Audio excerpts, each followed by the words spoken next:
Quería agradecer profundamente la presencia de todos vosotros aquí, al ayuntamiento que nos ha cedido este maravilloso lugar, a los compañeros de Sateneu que llenan de alegría los días y todos nuestros objetivos. Fundamentalmente la presencia de Juan Carlos, nuestro amigo, compañero, que ha hecho de Santa Margarida un lazo muy fuerte. Quería pasar un pequeño chivo, que es que el día 22 de marzo, organizado por el ayuntamiento, tendremos la presencia del plumarquista cubano Javier Sotomayor, una actividad organizada por la Casa de Amistad de Baleares y Cuba. Y fundamentalmente comentarle una anécdota. El 22 de febrero invitábamos a un filósofo del decrecimiento, Miguel Ángel Ballester, a hablarnos de decrecimiento. Un tema muy sensible y muy atrayente, o sea, decrecimiento. Pusimos la actividad un sábado, jugaba el Barça o el Madrid o el fútbol, siempre el fútbol. Entonces nosotros, ¿qué decidimos? Poner 20 sillas, 25 sillas, 30 sillas, 40, y a juzgar de la gente que estaba parada, había unas 70 personas. Me he venido llorado, cuñado, así que no pases pena, que no voy a lagrimear, me emociono muy a menudo. Entonces, hoy, un domingo, decidimos convocar a Juan Carlos Monedero a hacernos una pequeña charla sobre un curso urgente de política para gente decente. Y a juzgar del auditorio, hay una enorme sensibilidad hacia estos temas. Yo no sé sinceramente si el 15M está en los cimientos de todo este pensamiento crítico.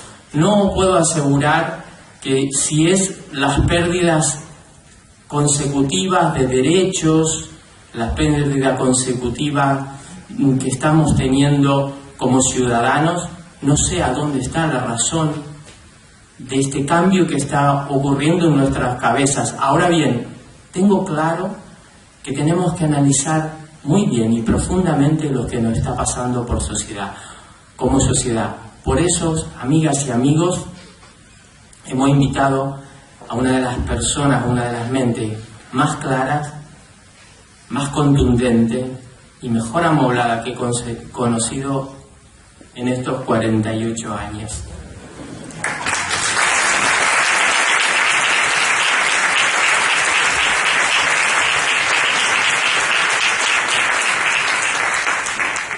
Yo creo que ¿me oyen? Si me pongo aquí me oyen. Sí, ¿verdad? Okay. Tengo la sensación de que estoy como muy lejos, como si estuviéramos en misa. Yo hablo y ustedes digan amén. Pues nada, muchísimas gracias. Bueno, pues voy a intentar compartir con ustedes. Decía Oscar Wilde que lo malo del socialismo es que te quita muchas tardes libres. De manera que podríamos estar allá afuera, no sé, haciendo qué mejor, ¿no? Que estar aquí, pero aquí andamos. Entonces, me comprometo también con ustedes a que salgamos con alguna idea, que salgamos un poquito más recargados, ¿no? También de ganas de seguir haciendo lo que estamos haciendo. Un curso urgente de política, claro, primero un curso porque soy profesor. Si fuera músico, pues hubiera hecho la sinfonía, lo hubiera intentado. Como soy profesor, pues al vas a dar un micrófono, como todo ocurrirse. Madre mía, esto es... Me pone como con algunas duchas, que uno no sabe cómo demonios. Sí. Ya está. ¿Sí? No. ¿Sí? Pues yo no noto casi nada. Sí, ahora sí.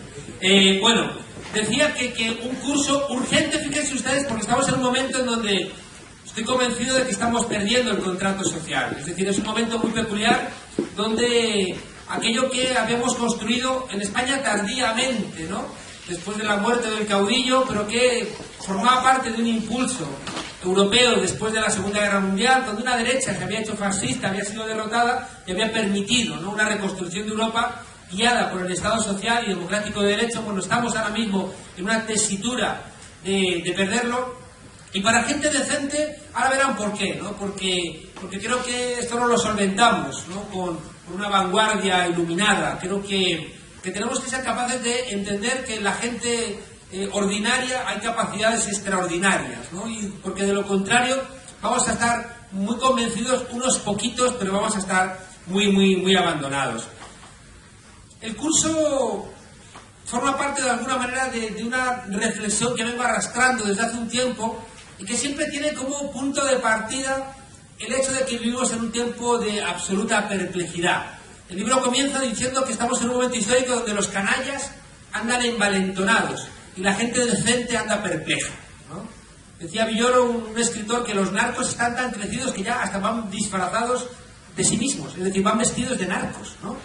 El otro día, Dolores de Cospedal, esa señora que cada vez que nos dice que tienen que bajarnos el sol a su marido se lo sube, después de haber aparecido en los papeles su marido por tejemanejes algo más que oscuros, en la conferencia política del Partido Popular lo puso a su marido sin ser nada en primera fila, ¿no?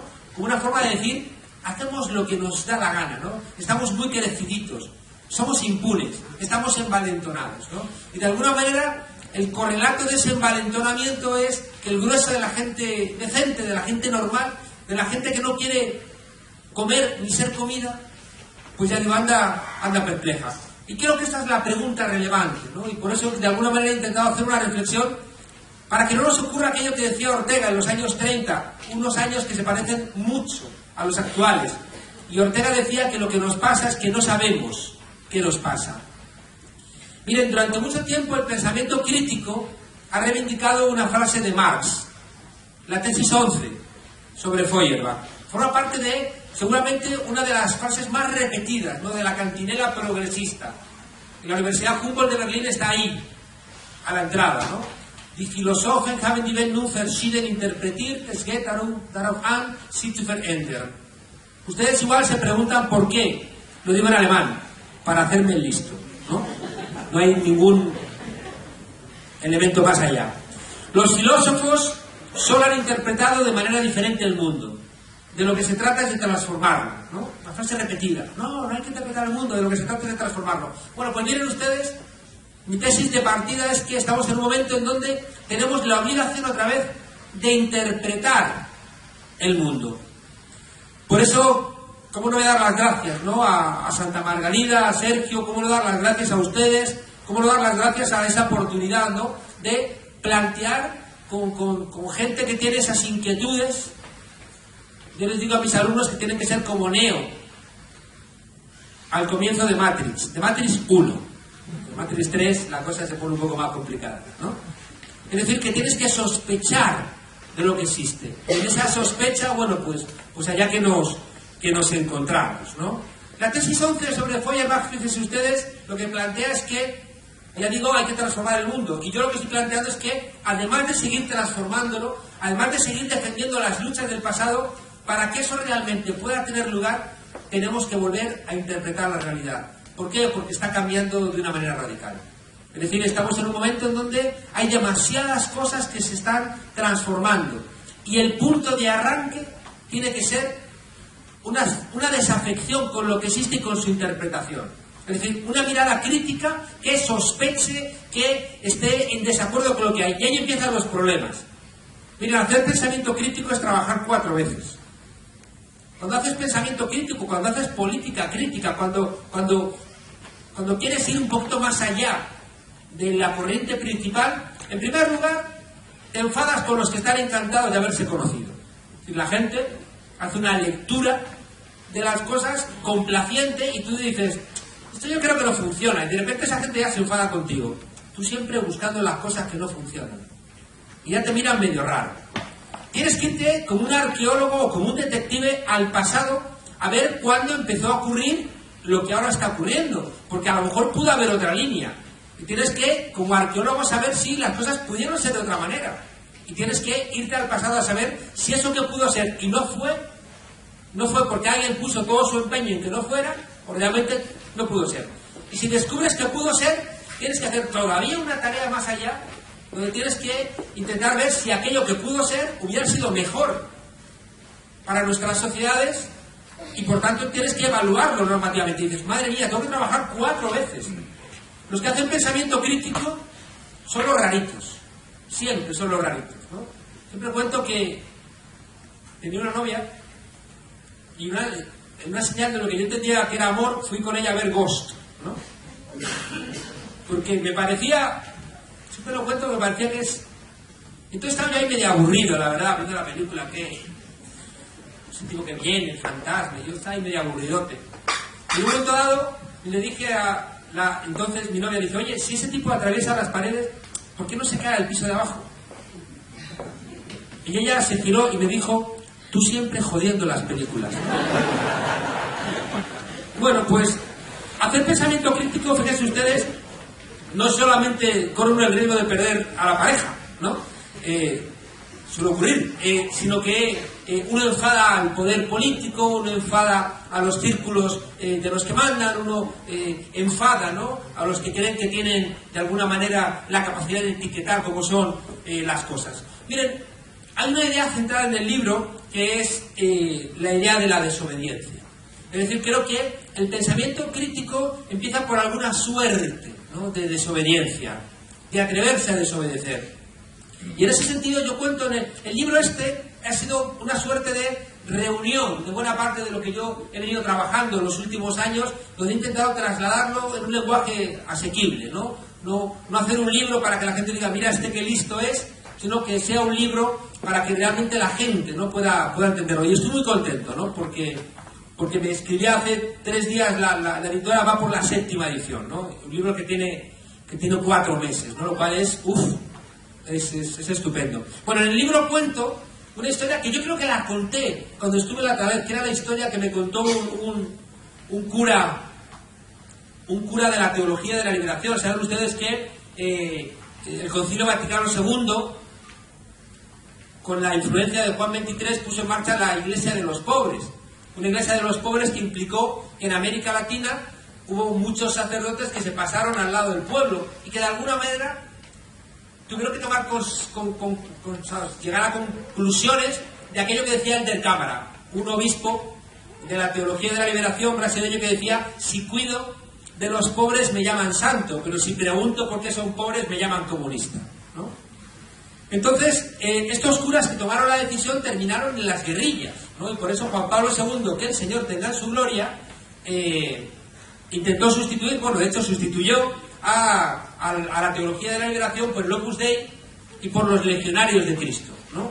Los dos con interpretaciones muy particulares de la frase de Jesucristo, dejad que los niños se acerquen a mí, ¿no? Bueno, decía que un cura guerrillero colombiano me contó algo que yo de niño había leído, ¿no?, porque es el contrato social de Abraham, ¿no?, con Dios, y por tanto ese contrato del pueblo judío con Dios, ¿no? Entonces dijo, tú europeíto, tú no conoces la verdadera historia de Abraham y tal. Dije, pues ilumíname, ¿no? Entonces el tipo me cuenta, pues, ciudad de Canaán, noche cerrada, casa de Abraham. Entonces por la noche se oye una voz profunda, cavernosa, que dice, Abraham, despierta, coge a tu hijo Isaac y lo vas a sacrificar en el bosque en señal de amor por Dios Todopoderoso, ¿no? Y le dice Sara, despierta a Isaac, y la mujer, pero Abraham, que despiertes al niño. Y la mujer llorando, hecha un mar de lágrimas, va a la habitación, despierta, hijo, el niño, ¿qué pasa, madre? Despierta, sí, pues está, despierta y ven, compadre, a un sacrificio al bosque. Bueno, le pone su camisita, se enrumban. En el camino Isaac era listo, le dice al padre, ¿y la bestia para el sacrificio? Y ahora luego vamos a ver. Llegan ahí a un claro, Abraham coge a su hijo, lo pone encima de unas maderas, le abre la camisita, saca el puñal, y cuando está a punto de clavárselo en el pecho, se oye una voz profunda, de ultratumba, cavernosa, que dice, Abraham, detente, ya has demostrado tu amor por Dios Todopoderoso, guarda el puñal, regresa a casa y sé feliz con los tuyos. Abraham, obediente siempre, guarda el puñal, se enrumba hacia la casa, y el joven Isaac se incorpora y dice: si no llego a aprender para ventríloco, este loco me asesina. La historia me gustó mucho. Yo siempre en el libro la complemento con otra que es de la misma línea, ¿no? Que baja Moisés todo chulo y le dice: tenéis que cumplir estas tablas que me las ha dado Dios y tenéis que cumplirlas. Y le dice uno: tío, pero si es tu letra, ¿no? Y dice: no jodas. Bueno, me gustan mucho estas dos historias, fíjense por qué. Porque ni siquiera la verdad revelada tiene que ser asumida críticamente, ¿no? Me gusta la historia como ejemplo de que tenemos que desconocer incluso de aquellos que dicen que tienen mandatos divinos. Seguro que conté la otra vez que estuve aquí que para mí hay una ecuación que es la ecuación de la transformación, sin la cual no hay cambio social, ¿no? Que es una ecuación que dice doler, saber, querer, poder y hacer. Yo esto lo entendí así, siempre lo cuento con la historia de Espartaco, ¿no? Hijo nieto de esclavos que decide en el siglo I a.C. levantarse contra todo un imperio, ¿no? Y la pregunta que no es sencilla es cómo demonios una persona que solamente ha conocido el látigo tiene el coraje de levantarse contra un enemigo infinitamente superior, ¿no? Si uno lee la novela de Howard Fast, un escritor que había puesto dinero para convertir un viejo edificio en un hospital para exiliados republicanos después de la guerra civil, y cuando la caza de brujas, McCarthy, alguien lo denunció, lo llevaron a declarar y le pidieron la lista de los que habían puesto dinero para comprar ese viejo edificio, y él se negó y lo metieron 2 años en la cárcel. Y en la cárcel el tipo concibió el Espartaco. Bueno, si uno lee la novela, uno se encuentra con que Espartaco está feliz en la escuela de gladiadores porque, vale, le pega latigazos, pero menos que en la mina, come mejor, descansa para poder después hacer un buen ejercicio en la arena. El problema es que llega a la escuela de gladiadores alguien que no tenía que haber llegado nunca, ¿no? Que es un galo, Craxio, que era un esclavo que se había levantado y en vez de crucificarlo, lo habían condenado a galeras. La ley decía que no tenía que haber salido nunca de galeras, pero como se ponen de moda las peleas de gladiadores, como bien saben ustedes, con una alta siniestralidad laboral, pues tienen que ir a buscar a donde fuere, ¿no? Tienen que ir a buscar gente para morir en la arena. Bueno, pues llega Craxio, y Craxio es un tipo listo y se da cuenta de que Espartaco tiene madera de líder. Y un día se acerca a él después de almorzar y le dice: oye, yo una vez fui libre. Y Espartaco no entiende.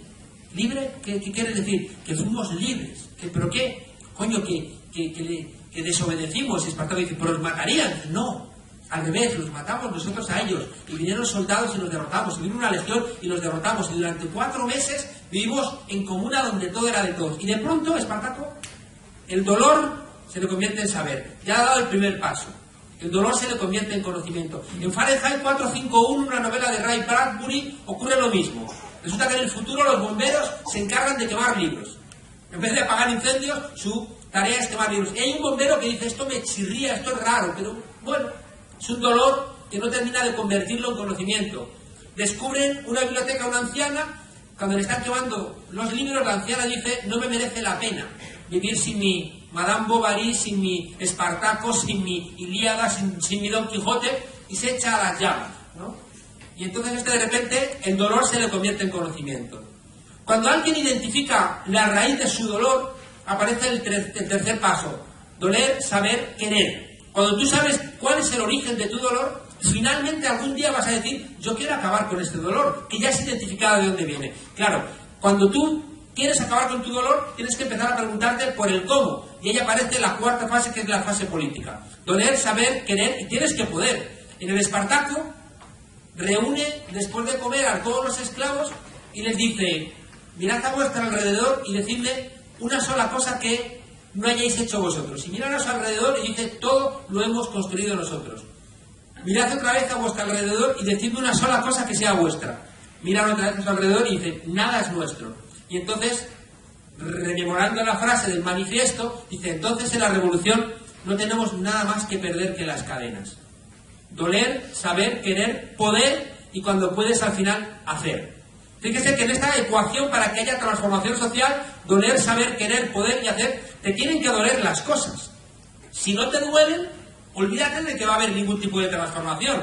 Y fíjese que ahí vamos respondiendo a la pregunta importante, ¿no? ¿Por qué en un momento de crisis o de estafa como la que estamos viviendo, por qué incluso parte de esa gente que está sufriendo las circunstancias actuales, por qué no protesta? Bueno, pues ahí tenemos ya un poquito de información, y es porque el dolor no lo ha convertido en conocimiento, no ha hecho ese paso, ¿no? de convertir ese malestar en una posibilidad de transformación. Miren, hay una idea inicial en el libro y que forma parte del análisis que yo vengo desarrollando, y es que estamos en un momento de transición, en un momento de crisis. Crisis es una palabra que viene de la medicina, del mundo griego.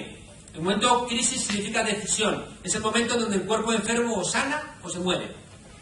Crisis es el momento de parte, el momento decisivo, donde realmente las cosas se deciden. Gramsci, un pensador, en un tiempo en donde los líderes políticos eran grandes pensadores, ¿no? En tiempos aquellos, Gramsci decía que la crisis se caracteriza porque lo viejo no termina de marcharse y lo nuevo no termina de llegar. Y en ese momento donde lo viejo ya no vale, pero no termina de marcharse, y lo nuevo vale, promete mucho, pero no ha terminado de llegar, en ese momento, dice, surgen los monstruos, ¿no? Por eso, fíjense ustedes, estoy planteando que tiene mucho que ver los años 30 con la actualidad, porque también en aquel momento había un mundo que se estaba marchando, otro que estaba empezando a llegar, pero no terminaba de acontecer, y por eso surgieron los monstruos, tanto el del fascismo como el monstruo del estalinismo. Estamos en un momento de crisis, fíjense ustedes, porque no solamente no funciona la economía, sino que la crisis, si realmente nos damos cuenta, es integral. La crisis es, y no insistimos nunca lo suficiente, es ecológica, es energética, es migratoria, es bélica, es alimentaria, es, por supuesto, de valores. Y fíjense ustedes, la razón de fondo, que es lo que tenemos que interpretar, es que ese mundo que se está marchando, hay mucha gente que no se da cuenta de que se está marchando, ¿no? Siempre me gusta, creo que nuestro filósofo no es Ortega y mucho menos, ¿no? Fernando Savater, nuestro filósofo nacional es el Roto, ¿no? Y hay dos viñetas del Roto que siempre me han parecido que resumen muy bien todo esto, ¿no? En una hay un tipo con los ojos como platos diciendo, soy orientador social, ¿alguien me puede decir dónde estoy? ¿No? Y en la otra hay un tipo con una bata que ha llenado de fórmulas matemáticas toda una pizarra y dice, y con esto queda matemáticamente demostrado que es imposible que ocurra lo que está ocurriendo. Miren, déjenme solamente mencionarles 5 elementos que servían para orientarnos en nuestra sociedad y que hoy ya nos sirven, ¿no? Y que era lo que era el grueso de lo que yo había trabajado en otro libro anterior que se llamaba El gobierno de las palabras, que lo presentamos aquí, que es lo primero que presentamos aquella vez, ¿no? Miren, hay un elemento que tenemos que reflexionar, que son las transformaciones del mundo del trabajo. Es esencial entenderlo. El mundo del trabajo durante mucho tiempo nos dio nuestra identidad. Éramos aquello en lo que trabajábamos. Nuestro lugar en el mundo estaba determinado, no condicionado, sino determinado por aquello en lo que trabajábamos. Y el trabajo iba a determinar pues, nuestro tipo de pareja, más allá del Titanic, ¿no? Iba a determinar nuestro tipo de pareja, iba a determinar nuestras posibilidades vitales, nuestras relaciones, donde vivíamos, nuestros horizontes. Fíjese que hoy en día un trabajo no dura de media ni 2 años ya. Y por tanto, fíjense ustedes, si nuestra identidad la obteníamos a cambio del trabajo, la desaparición de esa identidad nos deja bastante. Por eso siempre ponía el ejemplo de la película Full Monty, ¿no? Donde parados de larga duración de la Inglaterra de Margaret Thatcher hacen un striptease masculino, que es una buena metáfora porque si no tienes trabajo estás en bolas, no estás desnudo. Si no tienes trabajo, de repente pierdes, ¿no? tu espacio. Fíjense ustedes que el mundo del trabajo implica una reflexión de fondo, pero de fondo. Y fíjense, es un ejemplo clarito de cómo no nos sirven las reflexiones viejas. Con las armas melladas del pasado no podemos entender lo que está ocurriendo ahora. Fíjese, el otro día me invitaron, como había sacado el libro este del curso urgente, me invitaron al festival ENIE. Suena siempre a lo que suena, ¿no? Festival ENIE. Bueno, Me invitaron a inaugurarlo con un tipo muy importante del Partido Socialista. El tipo que había manejado los fondos estructurales, que era un pastón, era del 1% del Producto Interior Bruto, un dineral. Y que ha sacado un par de libros por ahí, César Molinas, España, los males de España y tal. Son gurús, ¿no? Un gurú es una persona que cena raro y en la noche tiene visiones que al día siguiente se convierten en profecías por las cuales te pagan un dineral al contarlas. Bueno, pues tengo un debate con este señor en el Festival Eñe, allá en Madrid, en el Círculo de Bellas Artes, y yo cuento con que analizar que estamos en un mundo donde hay que pensar de una manera novedosa, pero una manera novedosa que implica cambiar las bases de nuestra vida social, no que de repente nos paralicemos o asumamos resignadamente lo que ocurre, ¿no? Y yo contaba, digo, el mundo del trabajo es un ejemplo claro, es que ya hay un desarrollo tecnológico que por vez primera en la historia, ya no genera empleo. Es decir, siempre ha ocurrido en la historia que cuando surgía un nuevo desarrollo tecnológico destruía empleo, pero creaba empleo. Y es verdad que ante ese nuevo desarrollo tecnológico siempre había gente que decía, ups, malo. La rueda, va a destrozar mucho empleo. Crea. El vapor, destruía empleo, claro, pero creía. Los telares, el motor de explosión, el motor eléctrico, es decir, todos eran desarrollos tecnológicos que acababan con algunos empleos, pero generaban otros. Ahora ya no es así. Ahora fíjense ustedes, por vez primera, las máquinas producen máquinas y por tanto destruyen de manera neta empleo. Bueno, pues de repente estoy haciendo este análisis y el tipo me dice, no, ¿cómo sois los apocalípticos? Siempre estáis igual, siempre estáis viendo fantasmas donde no los hay, me dice el tipo. Y yo, pues ilumíneme porque vivo en las sombras del Neolítico. Me dice, te voy a poner un ejemplo porque acabo de regresar de Massachusetts. Y me han puesto un ejemplo del desierto de Nebraska. Y yo, cuente. Dice el tipo, hay un tipo que me ha contado, Massachusetts, que han probado en el desierto de Nebraska un prototipo de coche que funciona sin conductor durante 70.000 kilómetros sin accidentes. Y eso va a significar que dentro de poco en nuestras ciudades no van a hacer falta taxistas, porque los coches van a poder hacer ese trabajo. Digo, pues síganme dando un poquito más de luz, porque creo que esto lo que hace es reforzar mi argumento. Y dice, no. Digo, cuénteme, el tipo que ha inventado el prototipo, ese sí tiene trabajo. Digo, pues vamos mañana al gremio de taxistas y le cuento a usted esto, que van a estar encantados de hablar con usted, ¿no? Bueno, ¿saben cuál es el problema? Que si tú haces un buen análisis y sacas las conclusiones correctas, llegas a dos lugares. Uno es, en primer lugar, que si ya no hay trabajo para todos, hay que repartir el trabajo que hay. Lejos, fíjense ustedes, muy lejos de lo que se está haciendo, que es alargar la jornada laboral y alargar la edad de jubilación. Si resulta que hay menos empleo, casi es de cajón que hay que repartirlo. Y la segunda conclusión es que si hay menos empleo y hay que repartirlo, la condición de ciudadanas o de ciudadanos ya no puede depender solamente del salario laboral, y que a lo mejor tenemos que ir pensando en fórmulas de una renta básica, y que cualquier ciudadano, por serlo, tiene que recibir una renta básica que le permita tener una vida digna. Claro, ¿qué ocurre? Que estas dos conclusiones, que son lógicas, si tú las dices y las defiendes, no te invitan a Massachusetts y te quedas en la charla sin poder ejemplos de Nebraska, ¿no? Claro, fíjese que este señor es un señor listo, pero un buen análisis de que con las armas melladas del pasado tenemos que repensar las cosas, te llevaría a lugares que son radicales, a replantear las cosas de una manera, ya digo, de base, ¿no? de raíz, y ellos no lo hacen. En cambio, fíjense ustedes, utilizan un argumentario bastante encanallado al respecto. Bueno, el mundo del trabajo, como les decía, durante mucho tiempo nos ha ubicado. La Unión Europea está hablando de flexiseguridad. Recuerden que la bronca que tuvimos cuando el Tratado de Constitución Europea, aquí que lo aprobamos corriendo, fuimos los más eurooptimistas y los más euroignorantes, ¿no? Pero pasa lo mismo. O sea, lo que aportó España a la discusión sobre el Tratado Constitucional fueron los del Río. Sí, los del Río que dijeron, no, es que me acuerdo en el ABC una portada diciendo los del Río, ¿Apoyamos la Constitución Europea? ¿No nos la hemos leído? ¿Quién se va a leer eso? Decía. ¿Quién se va a leer eso? No la hemos leído, pero la apoyamos porque todo lo que viene de Europa es muy bueno. Y dicen los tipos, y si Europa nos pide una canción como la Macarena, se la vamos a hacer y va a tener mucho éxito, ¿no? Decía. Ole el derecho constitucional europeo hispánico, ¿no? Qué gran aportación. Bueno, pues en aquel tratado constitucional se cambiaba el derecho al trabajo por el derecho a buscar trabajo.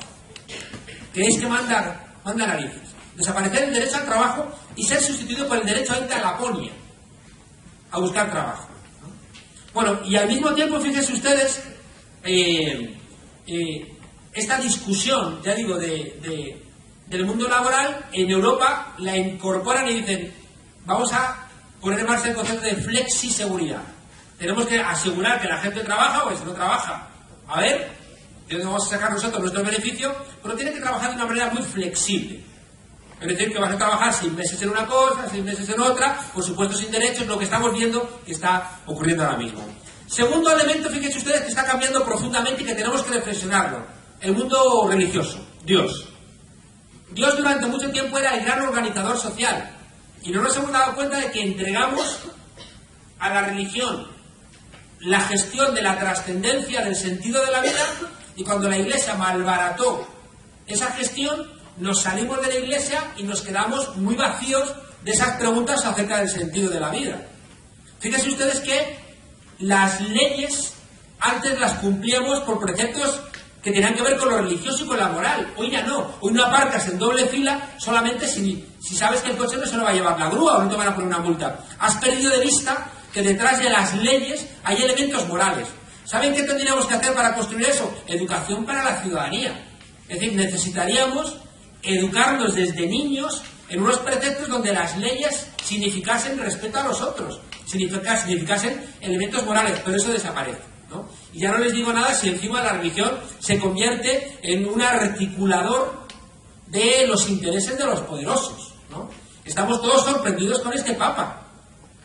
Es raro este Papa, claro, uno lo compara con Juan Pablo II, uno lo compara con Benedicto XVI y este Papa, pues este Papa es raro.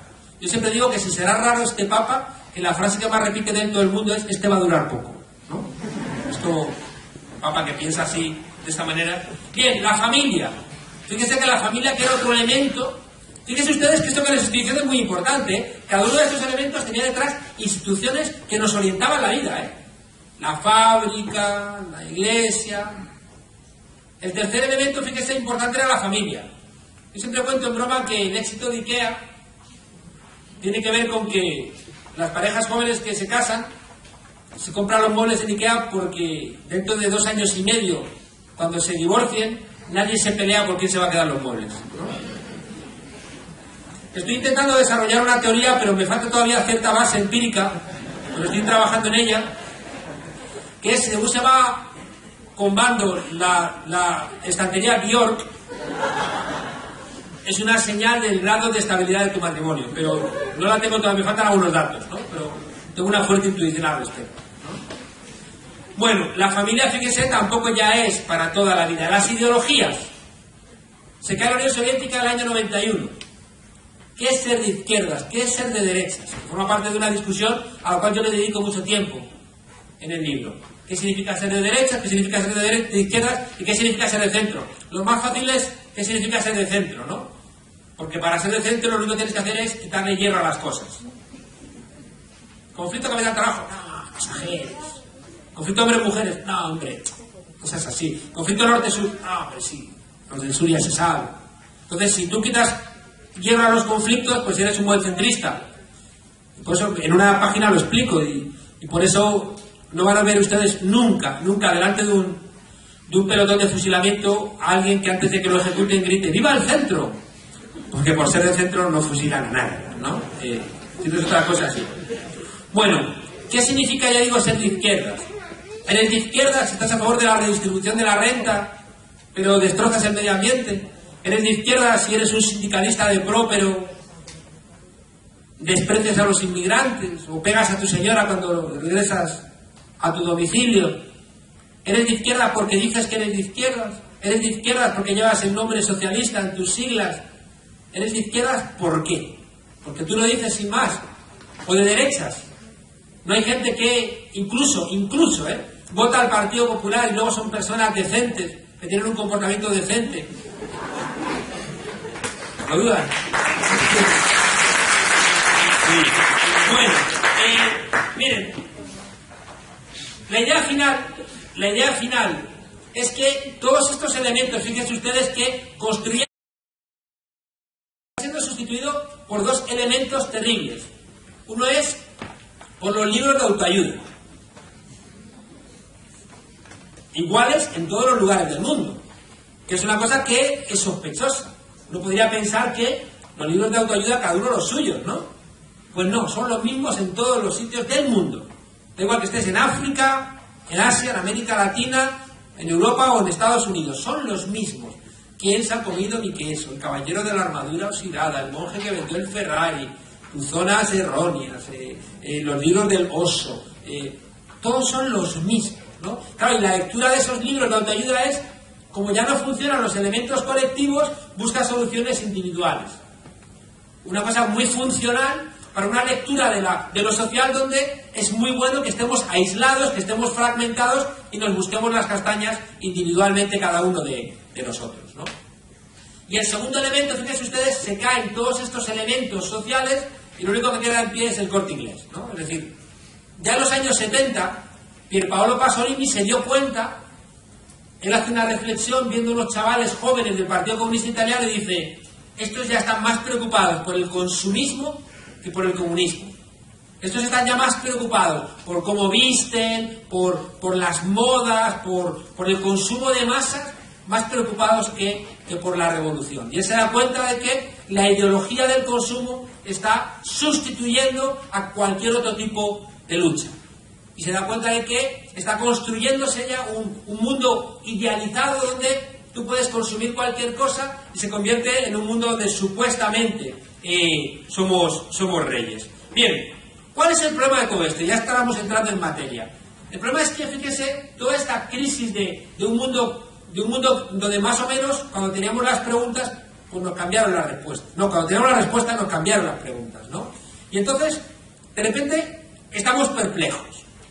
Estamos, fíjense ustedes, que es lo que a mí me interesa intentar entender, estamos muy infantilizados. Infante es infonis, el que no fona, el que no tiene voz. El infante es el que, como no tiene voz, reclama la existencia de un adulto que es el que va a hablar por ti. Siempre que hay un infante, hay un adulto, ¿no? No es extraño que los que van a morir a la guerra sea la infantería. Fíjese que un infante se caracteriza, un niño reclama cuidados, reclama que los atendamos. Un niño es un sujeto desvalido, ¿no? Un niño, fíjense ustedes, tiene gustos muy sencillos. En la alimentación, un niño le gusta solamente los espaguetis con tomate y de beber Coca-Cola. Si tú quieres comer de una manera un poco más sensata, tienes que empezar a educar. Tienes que meter en tus gustos lo ácido, lo amargo, y entonces se va combinando y ahí entonces puedes comerte un buen plato de lo que sea, ¿no? En cambio, a un niño no le van a gustar esas cosas, no le va a gustar un vino, no le van a gustar determinadas cuestiones, porque sus sabores son muy sencillos. Fíjese que, en términos de discurso, a un niño le tienes que contar siempre el mismo cuento de la misma manera. Y si de repente le cambias el cuento, el niño te dice: no es así. Porque el niño necesita las certezas de ese cuento. Y si tú le cambias, el niño dice: ¿qué está pasando aquí? ¿Qué ocurre? Claro, el problema, fíjense ustedes, es cuando nosotros, adultos, tenemos comportamientos infantiles. Ahí ya las cosas empiezan a fallar. Ahí es cuando de repente preferimos en nuestra vida cotidiana, más vale lo malo conocido que lo bueno por conocer. Y dicen: no puede ser. No puede ser que, como yo escucho en muchos lugares, la gente dice: no, ya sé que, coño, el Partido Socialista, el Partido Popular no funcionan, pero ¿qué voy a hacer? Como que la gente interioriza: no me cambies el cuento, que me siento, no me atrevo, ¿no? ¿Por qué? Porque crecer duele. Los niños les duele crecer. De repente te quedas solo en la intemperie con tus propias decisiones, y si te equivocas ya no le puedes echar la culpa a nadie. Claro, cuando un niño tiene ese comportamiento, vale, pero los adultos, el cine, siempre lo cuento que me escandaliza. Vas al cine y ves La Edad del Hielo 5, Los Juegos del Hambre 3, Rápido y Furioso 6, La Jungla de Cristal 9. Y todas las películas son la misma repetida. Ahora con las series que no se acaban nunca. Claro, antes cuando alguien te ofrecía una película o un libro era porque te quería contar algo. Ahora no. Ahora lo que quieren es entretenerte. Quieren que estés ahí enganchado, ¿no? Y estás encantado. Yo siempre digo que no hay ninguna diferencia entre Gandía Sor y Juego de Tronos. Juego de Tronos es Gandía Sor con un enano maquiavélico, ¿no? Y la gente ve Juego de Tronos, está encantado, dice, no, qué serieaza, ¿no? Y hay gente que ve series que pueden durar, pero lo interminable, alargadas, ya digo, como dicen los franceses, cuanta menos mermelada tienes, más la expandes, ¿no? Porque no hay nada detrás, pero estás enganchado a la televisión en una repetición interminable de la misma historia. Y no te atreves a enfrentarte a cosas novedosas, porque te estás convirtiendo en un niño que tiene miedo ante cualquier tipo de cambio. Fíjese que al final los niños se convierten en seres niños, con sabores, con gustos muy sencillos, con relatos muy sencillos, y cuidado, y esto nos compete a todos nosotros, los niños también a menudo son caprichosos. Fíjense ustedes que, y esto es una de las ideas centrales del libro, creo que uno de los problemas principales que tenemos es que hemos delegado demasiadas cosas. Hemos delegado la trascendencia en la Iglesia y les hemos entregado la capacidad de decidir por nosotros en qué consiste la vida. Hemos delegado en los economistas la gestión de la economía, y los economistas, menos los que están en la sala, son una cuerda de sinvergüenzas. Menos los que están en la sala, que son excelentes profesionales. Fíjense ustedes que yo ando escandalizado. ¿Por qué demonios, si una lectura de la economía nos ha llevado a este fracaso, por qué ninguna facultad de economía ha cambiado sus planes de estudios? Coño, es como una medicina que nos produce una enfermedad y siguen recetándonos la misma medicina. Y dicen, no puede ser que probado que esta causalidad genera pobreza, hambre, destrucción, y que sigáis los economistas como los nuevos brujos recetándonos la misma medicina. Claro, culpa nuestra porque les hemos delegado una serie de saberes que ya nosotros no entendemos nada. Son ellos los nuevos brujos que interpretan los arcanos. Hemos delegado en los políticos la gestión de lo que hay de la puerta de casa hacia afuera. Y por tanto, ellos son los responsables de lo que ocurra. Hemos delegado, ya digo, demasiados elementos. Y claro, con un argumento de qué bueno que alguien se ocupe, qué bueno que se ocupen mis padres de determinadas cuestiones, así no me tengo que ocupar yo. O sea que hay un elemento también de comodidad al respecto. Claro, ¿cuál es el problema? El problema es que cuando tú delegas las cosas pierdes la capacidad de también construir tu propio mundo. Fíjese que les decía que los niños son caprichosos, y nosotros somos caprichosos como niños, por ejemplo, con los políticos. Fíjese que apuntaba yo aquí, primero, le pedimos a los políticos, pero ¿por qué hemos delegado la política de ellos? Les pedimos, fíjese qué curioso, que nos lideren y al mismo tiempo que nos escuchen. Que sean muy buenos líderes, pero que también que nos escuchen mucho. Le pedimos que sean fuertes ideológicamente, pero que también sean muy flexibles. Les pedimos igualmente que sean excepcionales, pero que al mismo tiempo sean muy humildes. O sea, les pedimos una cosa y la contraria todo el rato. ¿Por qué? Porque somos niños que exigiendo a nuestros padres de una manera caprichosa comportamientos. Claro, al final, también los políticos hacen esta lectura, te estás delegando y encima me insultas, me cuestionas, me sobreexiges, quieres que sea maravilloso, que cobra poco, y al final, cuando tú delegas algo, estás construyendo un cuerpo aislado que al final no te rinde cuentas. Esto es importante entenderlo porque todo aquello que delegamos construye unas élites alejadas de aquellos que han ejercido esa delegación. Bien, todo esto que les he contado, fíjense ustedes, todo esto se agrava en el caso de España, que es lo que intenté contar en el otro libro de la transición contada a nuestros padres. Se lo resumo solamente porque no he empezado todavía, Estoy empezando. En el libro de la transición contada a nuestros padres, miren, todo lo que me ven raro es porque yo estudié en Alemania. No crean que es por otro tipo de cuestiones. Es que estudié allí unos cuantos años. Yo llegué a Alemania y me encontré con cosas maravillosas, con cosas terribles, pero tuve la oportunidad de conocer mi país desde fuera y eso me dio mucha luz. Una cosa que yo llegué a Alemania y como allí en el metro no había nadie vigilándote para sacar el billete, tú ahí todo chulo dices, yo soy el más listo que me cuelo, ¿no? Qué listos somos los de Madrid, que nos colamos en el metro, que se jodan estos alemanes y tal. Hasta que me di cuenta de que mi país me había educado como un pobre diablo.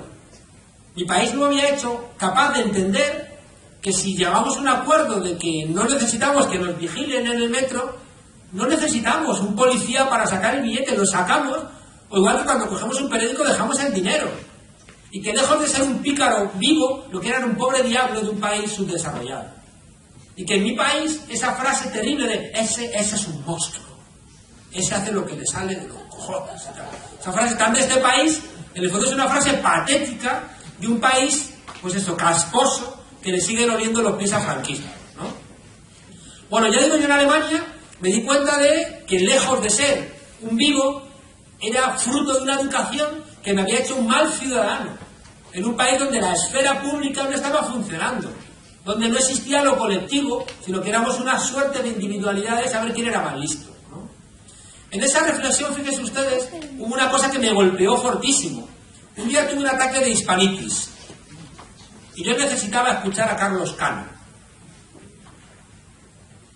Y me fui al gran centro comercial que debía ser uno de los más grandes de Europa, a comprarme un disquito de Carlos Cano. ¿Sale ahí un poquito de coplita? Y llego allí al centro comercial y digo, música española, y me dicen, sí, segunda planta, sección de música étnica.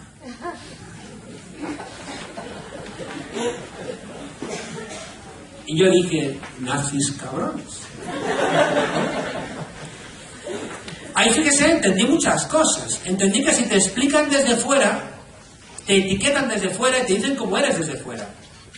Hay un libro de Eduard Said, un palestino, que se llama Orientalismo, donde él contaba cómo oriental siempre los habían etiquetado desde los departamentos de filología árabe o de relaciones internacionales de las facultades inglesas o norteamericanas, y siempre los habían etiquetado de una manera muy peculiar. Claro, cuando te etiquetan desde fuera te están diciendo cómo eres y al final te terminas pareciendo a esa etiqueta. Qué buena la frase de ese proverbio, que es un proverbio nigeriano, que yo inicialmente se lo leía a Galeano, que dice, en tanto en cuanto los leones no tengan sus propios historiadores, la historia de las cacerías pues la seguirán escribiendo los cazadores. Pues claro, y al final nosotros pidiendo que nos expliquen desde fuera. Resulta que tenemos un grupo todavía de historiadores franquistas que escriben una interpretación del Estado, de España, donde Azaña es un sinvergüenza y Franco es un divino, y pedimos ayuda a hispanistas, es decir, a gente de fuera para que nos ayuden y ahí aparece un tipo como Paul Preston. Qué bueno Paul Preston, que ha hecho el libro del Holocausto, pero Paul Preston tiene un libro sobre el rey Juan Carlos donde dice que es el príncipe del pueblo. Pues será de tu pueblo, porque del mío, ¿no? Claro, entonces cuando tú entregas a gente de fuera una serie de prebendas, incluso intelectuales, pues te van a etiquetar desde la mirada externa. Bueno, pero a lo que iba. Yo en Alemania de repente dije, España es diferente. España es diferente, pero decía, pero no terminaba de entender en dónde. Y fíjense ustedes que yo escuchaba a Fraga decir Spain is different, y Fraga, cuando era ministro de Información y Turismo, para vender los paradores y para vender turismo, decía, somos exóticos, somos música étnica, vengan y somos raritos, vengan, somos un pueblo atrasado. Y esa era la lectura, ¿no? Pero yo decía, es que no es así. Uno, por ejemplo, se encontraba con que el exilio republicano había reinventado la universidad, por ejemplo, en América Latina. Y uno se volvía loco cuando iba a América Latina y veía el respetazo que tenían a ese exilio republicano. Es que yo lo cuento en el libro ese de la transición. Un viejito manda una carta al periódico diciendo que va por la calle escuchando en el pinganillo la radio, ¿no? Y de repente están entregando los premios Príncipe de Asturias, allá en Oviedo. Y resulta que le entregamos el premio Príncipe de Asturias hace como 3 años al rector de la Universidad Nacional Autónoma de México. Y va el viejito escuchando y va el rector y dice, este premio en verdad no es nuestro, este premio pertenece a los maestros que se reinventaron la Universidad Nacional Autónoma de México, que fueron los maestros republicanos, como mi maestro José Gaos y tantos otros que con tanta generosidad llegaron a nuestro país a entregarnos todo su saber. Este premio realmente es para el exilio republicano. Claro, y contaba el abuelillo que el rector hizo un silencio para que hubiera un aplauso. Y lo que hubo fue un silencio espectacular. Cada uno decía, vamos a aplaudir en el Hotel Reconquista en el Salón Covadonga, ¿no? Pero fíjense ustedes que, claro, y en presencia del príncipe, ¿no? Fíjense que es terrible, ¿no? Es decir, yo decía, coño, es que no somos así. O sea, yo no tengo que asumir que España es diferente por lo que dice Fraga, que es un sinvergüenza. Es un tipo que en cualquier país de nuestro entorno no hubiera podido haberse dedicado a la política. Coño, es que Fraga es un tipo que firmó sentencias de muerte. Que firmó sentencias de muerte como miembro del gobierno de una dictadura. ¿Cómo uno va a ser padre de la Constitución en cualquier país de Europa, habiendo formado parte de gobiernos de dictaduras que han firmado sentencias de muerte? Es inconcebible. Y no solamente eso. Es el tipo que falsifica los diarios de Enrique Ruano, al cual la policía ha tirado por una ventana y ha falsificado sus diarios para presentarlo como un suicidio. Y ha llamado a los padres diciendo, oye, dejad de enredar que todavía tenéis una hija. Y le ha cortado el pelo a las mujeres de los mineros. Se ha dicho que la calle es suya mientras que están muriendo 5 trabajadores en Vitoria. Coño, un tipo que nunca se avergonzó, ¿no?, del golpe del 18 de julio y de la dictadura. Ese tipo es uno de los padres de la Constitución. Y dices, cónchale, me extraña que no huela los pies al franquismo y los sobacos y... En fin. Bueno, lo que decía es que yo dije, ¿España es diferente? Dije, sí, pero no por lo que dice Fraga. Yo esto lo confrontaba con mi Facultad de Ciencias Políticas, que fue la que construyó el discurso contrario, que España era idéntica a Europa. Y los sociólogos de la Complutense fueron los que empezaron a decir, no tenemos diferencias con Europa. Fue ese discurso de España es la séptima potencia, España tiene el mismo sistema político que Europa, tenemos una renta per cápita similar, tenemos un gasto social similar, tenemos una estructura asociativa similar. Y yo decía, que no es verdad. Por lo que les decía antes, yo llego a Alemania, iguales no somos. Somos un país que nos falta esfera pública. Y dándole vueltas y vueltas, llegué a la conclusión de que la diferencia de España, yo pensaba mucho en Italia. Decía, en Italia tienen a Berlusconi. Berlusconi podría ser perfectamente un ministro español, ¿no? Pero lo tenían en Italia. Y al final entendí que, claro, que compartíamos con Italia muchas cosas. Ellos tienen la mafia y nosotros tenemos las estructuras caciquiles, que se parecen mucho. Aquí, en Mallorca, que les voy a contar a ustedes que no sepan. Son mafias con otro desarrollo, pero muy parecidas, ¿eh? Con la misma lógica, etcétera. Y ellos tienen el Vaticano y nosotros tenemos, pues, también a la Iglesia católica, apostólica y romana hispánica, ¿no? Al final llegué a la conclusión, fíjense, y esto es muy importante que lo entendamos. España es diferente porque nos falta una cosa que es el corazón político-democrático de Europa, que es el antifascismo. Y eso yo me di cuenta allí. Resulta que lo mejor de la Constitución italiana del 48, lo mejor de la Constitución francesa del 46, lo mejor de la Grundgesetz, de la Ley Fundamental de Bonn del 49, lo mejor lo puso el antifascismo. Los artículos más espectaculares de derechos sociales, de garantías democráticas, de participación, todo eso lo puso el antifascismo. Y yo veía en Europa que en los días nacionales de esos países invitaban a los republicanos españoles que se habían ido a pelear allí, que aquí no los conocíamos. Es que yo me enteré antes fuera que el primer tanque que entra a liberar París, el blindado Guadalajara con republicanos españoles, en la división Leclerc, aquí ni Flowers, ni idea. Y aquí el 15M se cuelga la banderita republicana y dice, no quítala que nos divide. Y era verdad que nos dividía, porque la gente no conocía la historia de su país. Y resulta que los mismos que decían, Stefan Hessel, indignaos, qué grande Stefan Hessel, un tipo de la resistencia. Oye, que en tu país, en tu pueblo, había gente también en la resistencia, gente tuya, de tu propia historia. No tienes que ir a buscarla lejos, la puedes tener aquí, ¿no? Pero eso nos había sido negado. El otro día me contaba, un abuelillo lo había escrito el libro, pero yo no conocía el libro. En León, en el cuartel del aire Virgen del Camino, en octubre del 34, resulta que cargan con bombas un avión y 2 soldados dicen que se niegan. porque son bombas que van a tirar contra la población civil, ¿no? Ellos se niegan, y hay un capitán que les dice, oye, cargadlas que os van a fusilar. Este tipo que lo dice era un primo de Franco. Dice, vamos a cargar las bombas y las tiramos en un monte. Les pillan, al primo lo mandan a una cárcel al sur, a Marruecos, a Ceuta, y a los otros dos los encarcelan en Jaca. En el 36, golpe de estado, levantamiento, el 17 de julio, un día antes, fusilan al primo. O sea, incluso antes del golpe, un día antes van a fusilar al primo de Franco, que era un tipo republicano, y en cambio en Jaca, el golpe fracasa y sacan a estos soldados.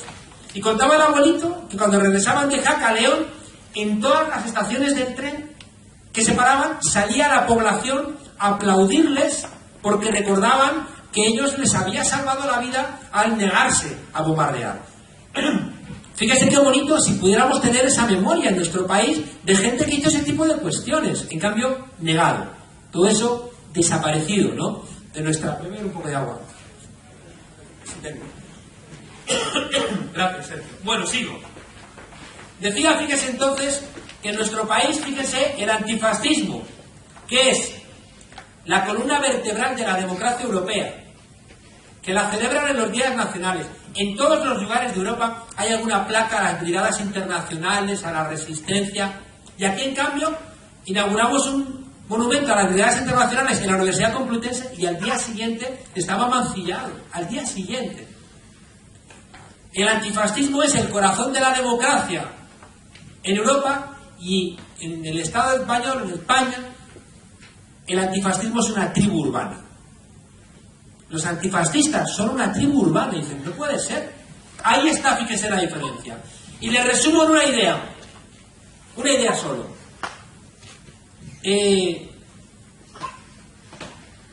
Nos han dicho durante 40 años en nuestro país, o en nuestros países, nos han dicho, hijo, hija, tú no te signifiques. Y a fuerza de decirnos, tú no te signifiques, nos convertimos en insignificantes. A fuerza de decirnos, hijo, tú no te signifiques, nos convertimos en insignificantes, ¿no? Por tanto, fíjese, todo lo que les decía antes, de ese mundo que se marcha, de ese cambio de los planos, esa sustitución de un mundo que pertenecía al pasado, que ya no tiene, que sigue ahí, pero que ya no tiene la misma fuerza y que por supuesto ya no sirve para emancipar, y que lo hemos sustituido por el consumo o por la individualidad, resulta que en nuestro país se agrava por el hecho de que el antifascismo, que podía servir como un elemento de construcción, memoria desobediente, insubordinada, de reclamación de las mayorías, en nuestro país, de repente, o en nuestros países desaparece. Desaparece porque en la transición tuvimos que hacer un olvido selectivo para que no nos diéramos cuenta de que el último presidente de la dictadura fue el primer presidente de la democracia, ¿no? Y que prácticamente todos los que provenían del franquismo continuaron de una forma u otra mandando durante la democracia. Bueno, por ir casi terminando. Todo esto que les he contado, fíjense ustedes, el problema de fondo es que ha generado un sentido común muy alejado de las ideas emancipadoras. El sentido común individualista, construido, ya digo, por esta pérdida de los elementos colectivos. Por ejemplo, una de las cosas que te dice es que somos egoístas.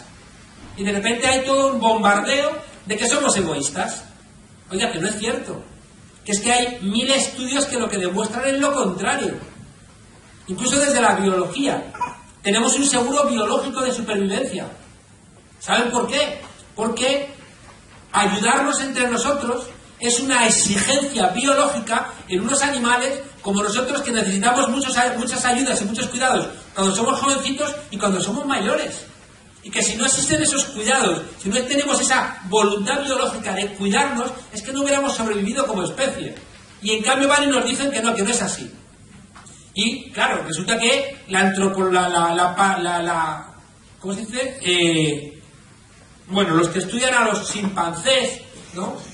Los que estudian a los monos antropoides, tienen 1000 ejemplos que demuestran este tipo de comportamientos. Es decir, tú aplicas una palanca, te sale un plátano, y en la jaula de al lado, a un mono que tienes en la otra jaula le da una descarga eléctrica. A partir del tercer activar de la palanca, no lo hacen. Incluso en el ejemplo, el mono tiene hambre y no activa la palanca, para que no le dé un corrientazo al que está en la jaula al lado. Es un experimento que funciona incluso con ratas, lo cual demuestra que el capitalismo está por debajo de los chimpancés y de las ratas, ¿no? Que le da lo mismo todo este tipo de comportamientos.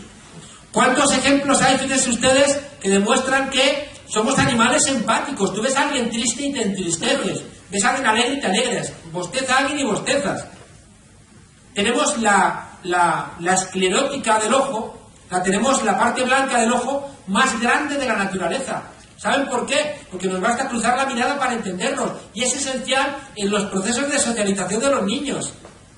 Basta una mirada para entender qué pasa, qué ocurre. Es un elemento evolutivo muy fuerte. Los monos antropoides, los chimpancés, señalan también, pero señalan como si fueran muy de pueblo, así, con toda la cabeza para allá, ¿no? Mientras que nosotros basta cruzar las miradas. ¿Saben por qué? Por eso, ¿no? Porque somos animales empáticos. En cambio, hemos tenido que interiorizar que no es así. Gracias. Hay más.